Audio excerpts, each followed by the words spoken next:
एक लंबी जो हम लोगों की इच्छा थी, मांग थी, ख्वाहिश थी, आज हर उस देशवासी की इस ख्वाहिश को मेरे प्रधानमंत्री ने पूरा करने का कार्य किया।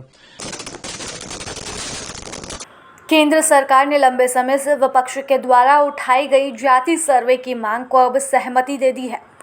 बुधवार को हुए कैबिनेट बैठक में पीएम मोदी ने इस पर अपनी मंजूरी लगा दी। ऐसे में अब जल्द ही पूरे देश भर में जाति सर्वे की कवायद शुरू की जाएगी।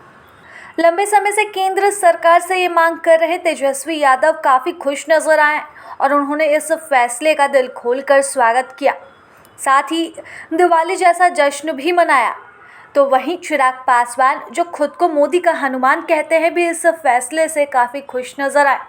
उन्होंने दिल खोलकर पीएम मोदी के इस फैसले का स्वागत किया है। ये बड़ा और ऐतिहासिक फैसला है जिसके लिए मैं अपनी तरफ से, मेरी पार्टी लोक जनशक्ति पार्टी रामविलास की तरफ से मेरे प्रधानमंत्री आदरणीय नरेंद्र मोदी जी का हृदय से आभार प्रकट करता हूं। मेरे बिहार की 14 करोड़ जनता की तरफ से और समस्त देशवासियों की तरफ से मुझे लगता है आज एक लंबी जो हम लोगों की इच्छा थी, मांग थी, ख्वाहिश थी, आज हर उस देशवासी की इस ख्वाहिश को मेरे प्रधानमंत्री ने पूरा करने का कार्य किया।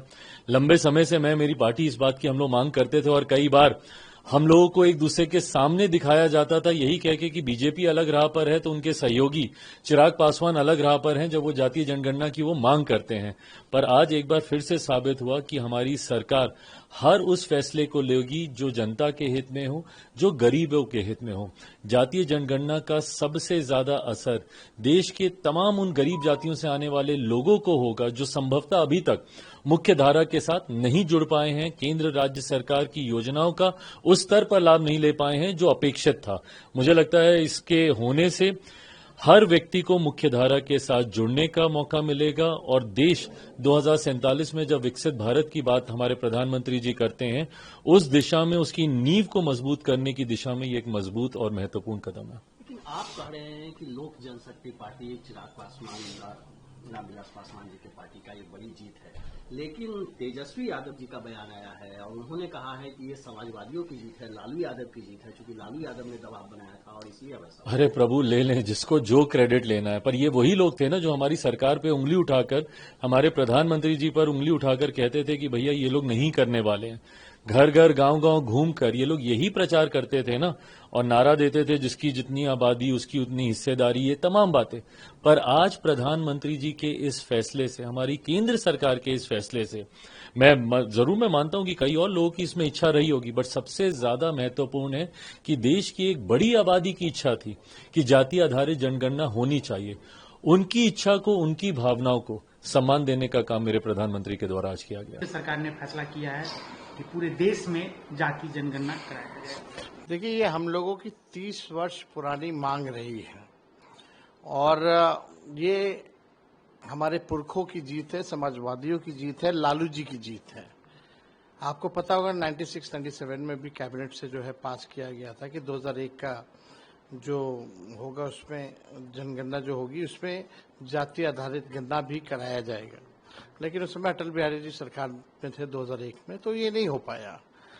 फिर हम लोगों की मांग थी, मनमोहन जी प्रधानमंत्री बने 2011 में हुई, तो जातीय जनगणना जो है और इसमें इंक्लूड किया गया था और पहली बार 17 महीने में किसी राज्य ने अपने बलबूते जो है कराया, तो वो महागठबंधन हमारी सरकार थी। तब जो है बिहार में जाति आधारित गणना हुई और पूर्व में भी इससे पहले हम पूरे बिहार के सभी दल के लोगों को लेकर के प्रधानमंत्री जी से मिलने गए थे, तब प्रधानमंत्री जी ने मना कर दिया था। पार्लियामेंट में इनके कई केंद्र मंत्रियों ने मना किया, लेकिन आज हम लोगों की ताकत देखिए, समाजवादियों की ताकत देखिए कि इनको हमारे ही एजेंडे पर जो है काम करना पड़ रहा है। तो अब हमारी अगली लड़ाई ये होगी कि जब ये जनगणना होगी जिसमें इंक्लूड किया जाएगा कास्ट सेंसस का भी, तब उसके बाद जब नतीजे आएंगे तो पूरे देश में और पूरे देश के जो विधानसभा चुनाव में हमारी मांग रहेगी कि पिछड़ों और अति पिछड़ों के लिए भी, जैसे दलित और आदिवासी भाइयों का आरक्षित सीटें हैं, उसी प्रकार से पिछड़ों और अति पिछड़ों का भी जो है आरक्षित जो है आरक्षित सीटें जो है वो करनी पड़ेगी। ये लड़ाई हम लोग जो है लेकर के चलेंगे, क्योंकि जो फाइंडिंग्स होंगे, हम लोगों की जितनी आबादी है उस हिसाब से हम लोगों की भी भागीदारी होनी चाहिए। तो बिहार में भी हम लोगों ने देखा, उस तर्ज पे हम लोगों ने पहली बार बिहार ने 65% आरक्षण जो है पिछड़े, अति पिछड़े, दलित, आदिवासी के लिए बढ़ाया था हम लोगों ने।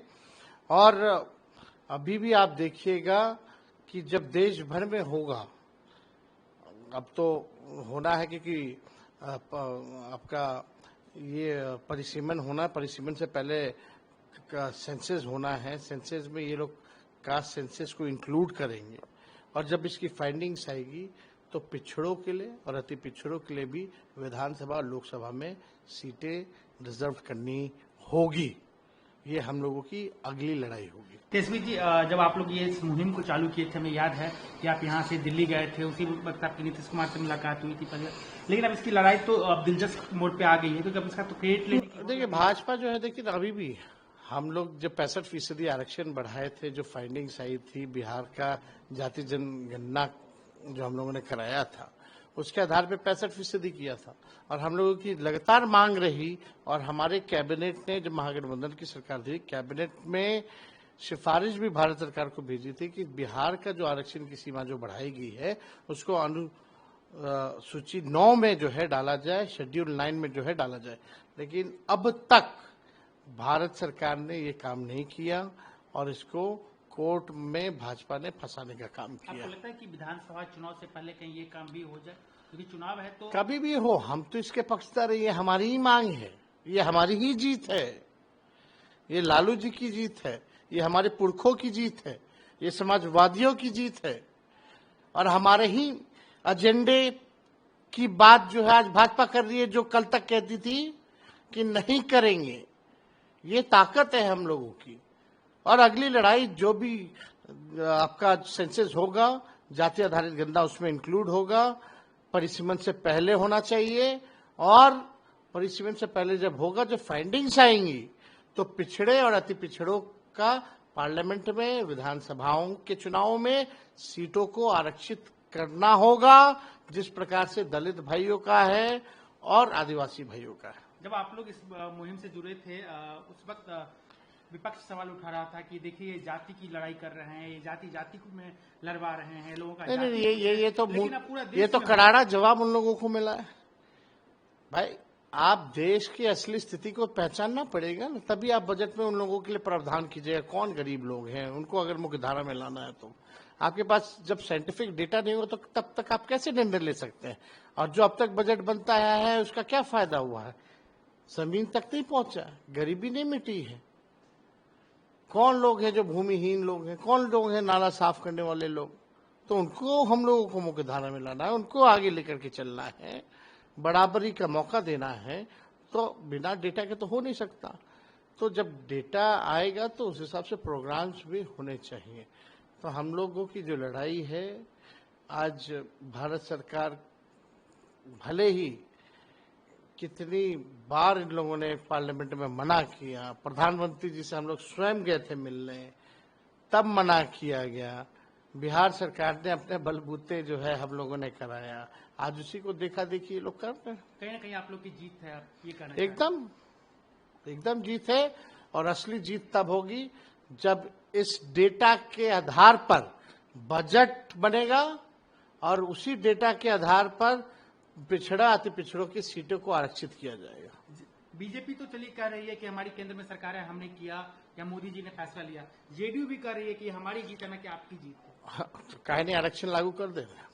हम तो बिहार सरकार से और केंद्र सरकार से मांग करते हैं कि विशेष सत्र चालू कीजिए, यहाँ विधानसभा का एक दिन का पार्लियामेंट का, जो कानून 65% जो हम लोगों ने आरक्षण बढ़ाया था उसको 75 करके लाइए, हम लोग पास करके भेजते हैं, और आप शेड्यूल 9 में डाल दीजिए, हम तो तब मानेंगे।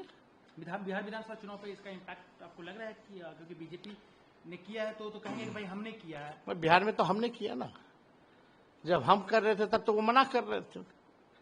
जनता मालिक है, जनता सब जानती है। प्रभातखबर.com, विश्वास वही, रफ्तार नहीं।